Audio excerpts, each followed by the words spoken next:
আমি কৃষকের সবকিছু বুঝি, আমি নিজে করতেও পারি। সম্মানিত দিনী ভাই বোন,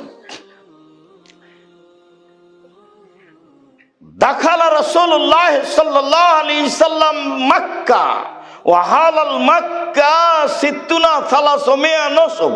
আল্লাহর নবী যখন কাবা ঘরে ঢুকলেন তখন কাবার ঘরে ছিল 360টি মূর্তি। মূর্তিগুলো ছিল ইব্রাহিম আর ইসমাইলের। আল্লাহর নবী যখন কাবা ঘরে ঢুকলেন তখন কাবা ঘরে ছিল 360টি মূর্তি।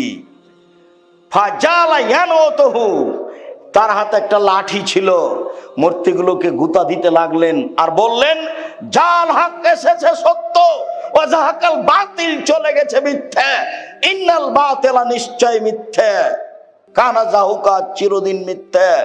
একবারে মূর্তিকে সব ভেঙে চুরে একাকার করে দিলেন। মূর্তিগুলো ছিল ওর বাপের। মূর্তিগুলো কার ছিল? ওর বাপের। কে ওর বাপ? আজর কেন হবে? আজর আজগুবি কথা। ইব্রাহিম আলাইহিস সালাম। ইব্রাহিম আলাইহিস সালাম যে মুহাম্মদ সাল্লাল্লাহু আলাইহি সাল্লামের পিতা সমতুল্য, ও মেরাজের হাদিসে বুঝতে পারেননি? সপ্তম আকাশে যখন জিবরাইল গেলেন তখন আমাদের নবীকে বলছেন, হাজা আদম হাজা আবুকা ফাসালেম আলাইহে, ইনি আপনার বাপ, ইনি আদম, আপনি তাকে সালাম দেন। আমাদের নবী একটু আগিয়ে গিয়ে বলছিল, আসসালামু আলাইকুম ইয়া আবি, আব্বা আপনাকে সালাম। তখন ইব্রাহিম আলাইহিস সালাম বলছেন, ওয়া আলাইকা সালাম ইবনি সালেহ, নবী সালেহ, ও আমার সৎ ছেলে, সৎ নবী, তোমাকেও সালাম।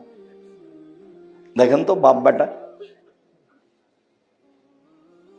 আর আপনার স্ত্রী শোকেজে প্লেট কিনে রেখেছে, সেগুলো হলো চিংড়ি মাছ। দেখবেন শোকেজে প্লেট আছে। আর বাটিটা, তরকারির বাটিটা হচ্ছে রুই মাছ, কাতল মাছ। চিরুনিটা পশু প্রাণী, কাঁকড়া দিয়ে ভর্তি।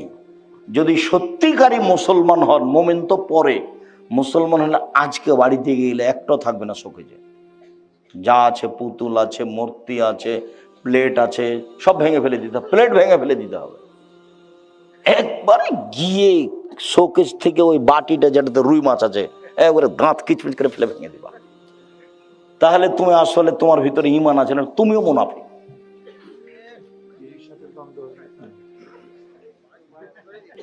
গিন্নি যদি রাগ করে তাহলে বলবে যে আগে বক্তব্যটা শোনো, আব্দুল রাজ্জাক সাহেবের বক্তব্যটা শোনো।